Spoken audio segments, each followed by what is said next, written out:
Hi everyone, Dennis Foley from Acoustic Fields. Today we're going to have a little fun called idol worship.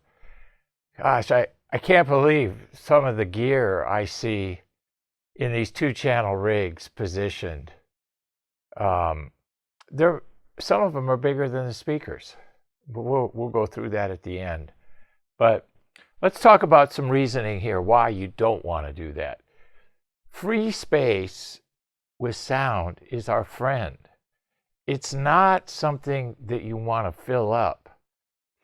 I get a lot of people saying, well, I had space for it, so I put something there. Just because you have space for something doesn't mean something should be put in that space, okay? Free space is our friend, especially when it comes to sound, okay? Sound needs space and distance to work well, to articulate well, I guess would be a good way to say it. So we want to make sure that we allow the proper space for our, rig, our speakers, our listening position, our room to all fit together. And it's always this delicate balancing act between direct and reflected energy. You can see in this graphic here that we've got primary, secondary, and tertiary reflections. And then there's a whole host of others after that. Those are the three most critical for two-channel.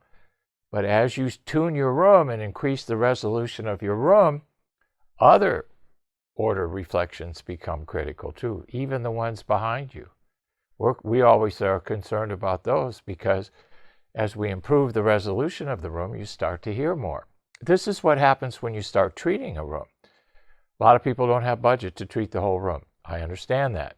So then we take the two most offending surfaces and treat those. But here's what happens almost in every case. People treat those two surfaces, and then about 30, 60 days later, I'll get a call. Dennis, the two surfaces I treated are wonderful. The problem is I'm hearing the other surfaces more than I did before I treated the two surfaces.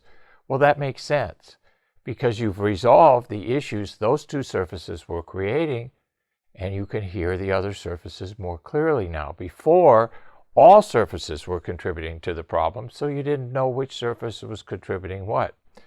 I joke around with some of the guys in the shop, and I take them into a room and I say, all right, which surface is causing which problem? Well, they can't figure it out, but you can if you really take the time to listen, okay? That's the goal. So with our two-channel rigs, that center image is what everything is all about. It's always amazing to me that you can take two channels and make them disappear. Well, sometimes make them disappear and get this strong center image created by two left and right channels, that were recorded with two microphones with time-delayed signatures on each microphone. That's how we get stereo.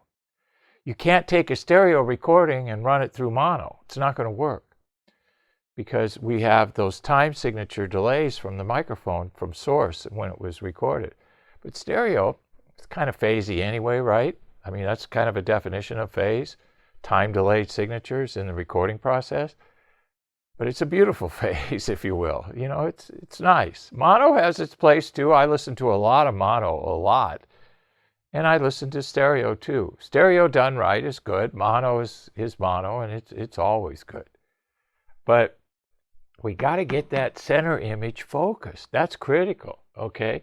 So the time signature of the reflections have to be managed, and we need open space to do that. If we put a big equipment rack between our speakers, we're in essence creating another speaker between those two speakers because that space for stereo especially is needed. Not mono so much, but for stereo is needed. I guess you could call it crosstalk in a way. It's probably not a real accurate word, but if you get the idea that the energy in between the speakers, that needs to be open. If the energy between the speakers strikes an equipment rack and goes in different directions, we're losing part of that process in which the source of the recording was made. We're introducing more variables that weren't in the original recording. And isn't the goal to hear everything that's in the original recording? Term for this is called spurious reflections. You could say, well, I got a big equipment rack between my speakers, and then I got, a lot of spurious reflections. I guarantee you, in every setup with a big equipment rack, if you pulled that out and put the equipment low on the floor, you'd hear a huge difference. Most people aren't going to do that, because the reason they built the rack is they like to watch and look at the gear. But isn't the goal to get the gear to disappear and just listen to the music? Somehow that's gotten lost. I don't know what's going on with that. Manufacturers today put a bunch of LEDs on everything, and I saw a preamplifier the other day. You turn it on and it's got text. Welcome, this, that. Come on. It's about the music, not the gear. We want the gear to disappear. God, wouldn't it be nice to have gear that you didn't have to look at? All right. So we can't have any objects left and right of the speakers either. This is sacred territory. This area here is sacred, and this area here is sacred, okay? We can't have any objects.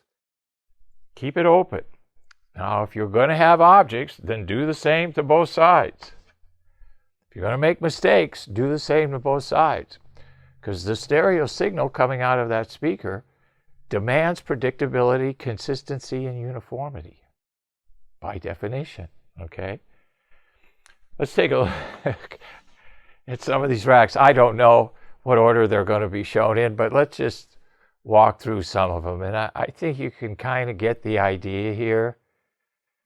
You see whole walls covered with gear. You see all kinds of tall racks between the speakers. As a general rule, take your speakers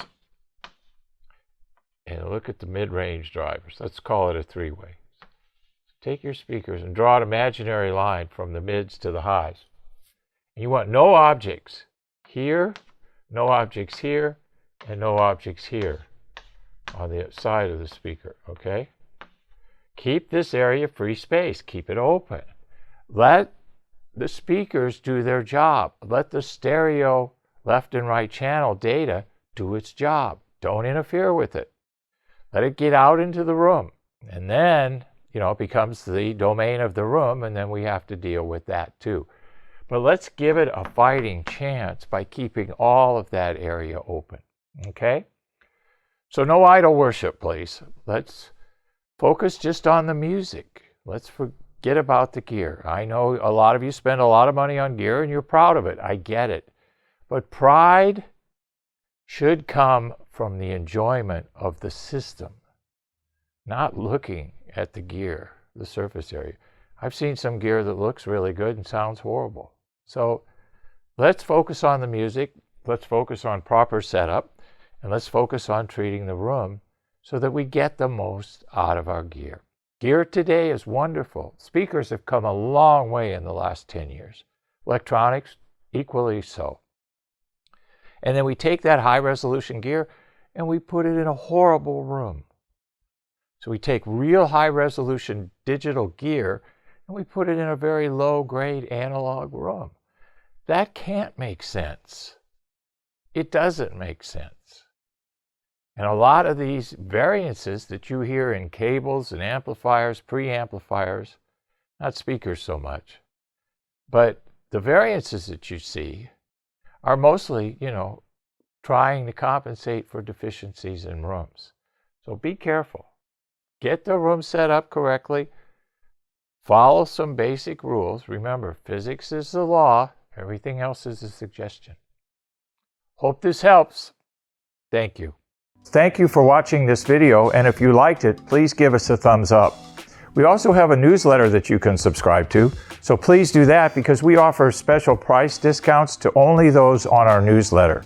And then don't forget about our forum. We have started a forum on our own website where people ask questions, and I usually get a chance every couple of days to look at it. There's an interchange between people on the forum, and we'll give you real answers on a regular basis, so that'll help you. Thank you.